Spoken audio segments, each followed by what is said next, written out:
کیا کسی کو بد دعا دینا جائز ہے؟ کیا بد دعائیں قبول ہوتی ہیں؟ کوئی بھی مولوی اس بارے میں بات کیوں نہیں کرتا؟ اصل وجہ آج ہم بتائیں گے، اور حضور صلی اللہ علیہ وسلم کا فرمان بھی ضرور سن لو۔ بسم اللہ الرحمن الرحیم۔ حضرت سیدنا معروف کرخی رحمت اللہ علیہ کچھ لوگوں کے ساتھ دریائے دجلہ کے کنارے جا رہے تھے کہ راستے میں ایک گروپ ڈانس پارٹی اور شراب نوشی وغیرہ میں مصروف تھا۔ یہ دیکھ کر آپ کے ساتھیوں نے عرض کی، دعا کیجئے کہ اللہ ان کو غرق کر دے۔ آپ نے ہاتھ اٹھا کر کہا، یا اللہ، جس طرح یہ اس جہان میں عیش اور خوشی سے زندگی گزار رہے ہیں، اگلے جہان یعنی آخرت میں بھی انہیں عیش نصیب فرما۔ آپ کے ساتھیوں نے عرض کی کہ حضور، آپ نے جو دعا کی ہے اس میں کیا راز ہے؟ ہم سمجھ نہیں سکے۔ آپ نے فرمایا، جس سے دعا کی ہے وہ اس راز کو جانتا ہے۔ تھوڑی ہی دیر گزری تھی کہ وہ نوجوان شراب و رباب پھینک کر آپ کی خدمت میں حاضر ہو گئے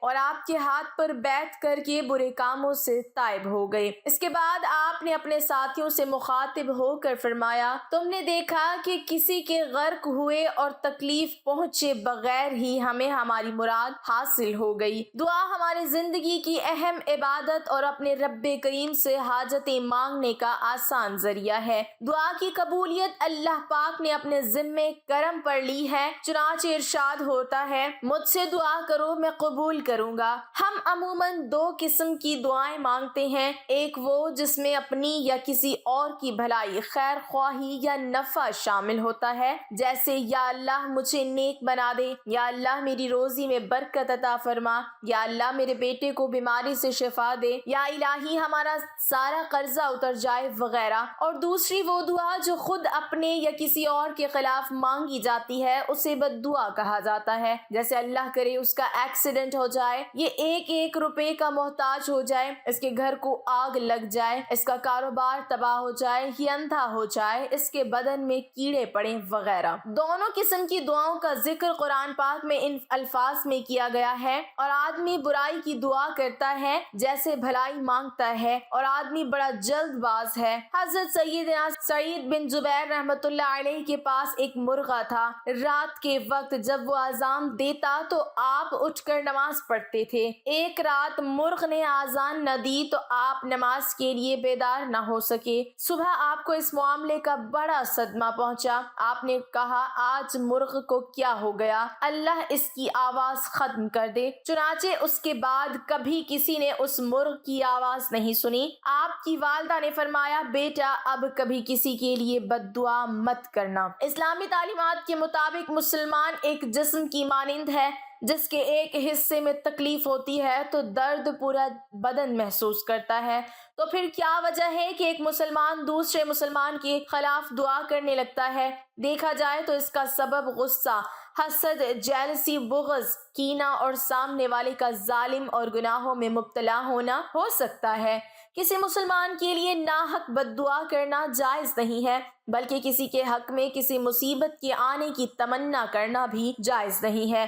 ایک مسلمان کا دوسرے مسلمان پر حق تو یہ ہے کہ وہ اس کے لیے اللہ پاک سے خیر اور عافیت کی دعا کرے، نہ کہ اس کے حق میں بد دعا کرے۔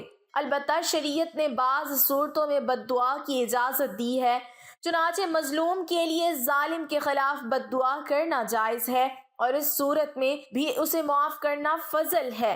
پھر اگر ظالم مسلمان ہو تو اس میں اعتدال ضروری ہے کہ جتنا ظالم نے ظلم کیا ہے اسی کے بقدر اس کے خلاف بد دعا کرے، اور اگر ظالم کافر ہو تو اس کے خلاف مطلقاً بد دعا کی اجازت ہے، جس طرح چاہے بد دعا کرے۔ اسی طرح کفار کے خلاف یا ظالم بے دین حکمران کے خلاف یا کسی بد عقیدہ شخص کے خلاف بھی بد دعا کرنا جائز ہے۔ اگر کسی کافر کے ایمان نہ لانے پر یقین یا ظن غالب اور اس کے جینے سے دین کا نقصان ہو تو ایسے شخص پر بد دعا یعنی مرنے کی دعا کرنا درست ہے۔ مسلمان کے لیے بد دعا، اس کی چند صورتیں ہیں۔ نمبر 1، سنی مسلمان اگر کسی پر ظالم نہیں تو اس کے لیے بد دعا نہیں کرنی چاہیے، بلکہ دعائے ہدایت کی جائے کہ جو گناہ کرتا ہے چھوڑ دے، اور اگر ظالم ہے اور مسلمانوں کو اس سے ایذا یعنی تکلیف ہے تو اس پر بد دعا میں حرج نہیں۔ نمبر 2، کسی مسلمان کو یہ بد دعا نہ دے کہ تجھ پر خدا کا غضب نازل ہو اور تو آگ یا دوزخ میں داخل ہو، کیونکہ حدیث شریف میں اس سے منع کیا گیا ہے۔ نمبر 3، کسی ظالم سے امید توبہ اور ترک ظلم کی امید نہ ہو اور اس کا مرنا تباہ ہونا مخلوق کے حق میں اچھا ہو، ایسے شخص پر بد دعا درست ہے۔ ظالم کے خلاف دعا کرنے والا اپنا بدلہ لے لیتا ہے، چنانچہ آپ صلی اللہ علیہ وسلم کا فرمان ہے،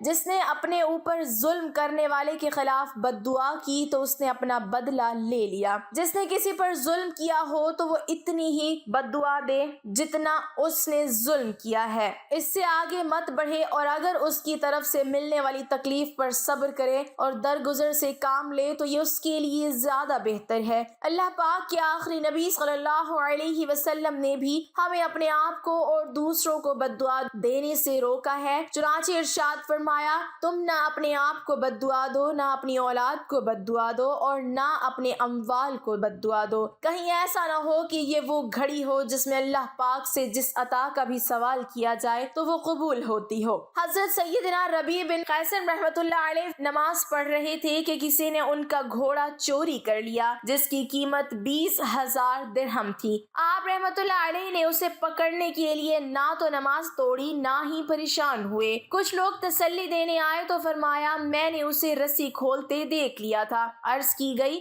آپ نے اسے بھگایا کیوں نہیں؟ فرمایا، میں گھوڑے سے زیادہ پسندیدہ کام یعنی نماز میں مصروف تھا۔ لوگ چور کے لیے بد دعا کرنے لگے تو فرمایا، اسے بد دعا نہ دو اور اچھی بات کرو، کیونکہ میں اپنا گھوڑا اس پر صدقہ کر چکا ہوں۔ ظالم کے خلاف بد دعا کرنا چاہے تو اس کے اہل خانہ کو اس میں شامل نہ کرے جب تک کہ وہ ظالم کے ظلم کے ذمہ دار اور اس کے ساتھ شریک نہ ہو۔ ہمیں ظلم کرنے اور مظلوم کی بد دعا سے بچنا چاہیے۔ آپ صلی اللہ علیہ وسلم نے ارشاد فرمایا، مظلوم کی بد دعا سے بچو، کیونکہ وہ اللہ تعالیٰ سے اپنا حق مانگتا ہے اور اللہ تعالیٰ کسی حقدار کو اس کے حق سے منع نہیں کرتا۔ ایک اور مقام پر ارشاد فرمایا، مظلوم کی بد دعا مقبول ہے اگرچہ وہ فاجر ہی کیوں نہ ہو، کیونکہ اس کا فجور تو اس کی اپنی جان پر ہے۔ قرآن مجید میں اللہ پاک کا ارشاد ہے، تم اپنے رب سے گڑ گڑا کر اور آہستہ دونوں طریقوں سے دعا کیا کرو، بے شک وہ حد سے بڑھنے والوں کو پسند نہیں کرتا۔ مفسرین کرام نے اس آیت مبارکہ کو آداب دعا میں لکھا ہے اور اس میں موجود حد سے بڑھنے کو کسی کے بارے میں ناحق دعا بتایا ہے۔ اس سے ظاہر ہوتا ہے کہ کسی کے لیے ناحق مرنے، نقصان یا مصیبت کی دعا کرنا اللہ تعالیٰ کو ناپسند ہے۔ تاہم جس طرح خیر کی دعائیں قبول ہوتی ہیں، اسی طرح بد دعائیں یعنی کسی آدمی کے خسارے، مصیبت یا پریشانی کے لیے کی گئی دعاؤں کی قبولیت بھی ممکن ہے۔ اسی لیے کسی کو بد دعا دینے سے منع کیا گیا ہے، کیونکہ ہو سکتا ہے وہ وقت دعا کی قبولیت کا ہو اور وہ بد دعا قبول کر لی جائے۔ اسلام کے آداب میں کسی مسلمان کے لیے ناحق بد دعا کرنا جائز نہیں، بلکہ کسی پر دنیا یا آخرت میں مصیبت پڑنے کی تمنا کرنا بھی ناجائز ہے، سوائے اس صورت کے کہ ظالم یا جابر کے لیے بد دعا کی جائے۔ ارشاد ربانی ہے، اللہ کسی کی بری بات کا بلند آواز کہنا پسند نہیں فرماتا سوائے اس کے جس پر ظلم ہوا ہو۔ اسے ظالم کا ظلم ظاہر کرنے کی اجازت ہے اور اللہ خوب سننے والا جاننے والا ہے۔ اس آیت سے معلوم ہوا کہ ظالم و جابر کے حق میں مظلوم کو بد دعا کرنے کی اجازت دی گئی ہے، ورنہ کسی کو ناحق بد دعا دینا منع ہے۔ اللہ پاک ہمیں حق پر چلنے کی توفیق عطا فرمائے اور ہمیں پکا اور سچا مسلمان بنائے، آمین۔ ناظرین، کمنٹ باکس میں اللہ تعالیٰ کے 99 ناموں میں سے ایک نام ضرور ٹائپ کریں۔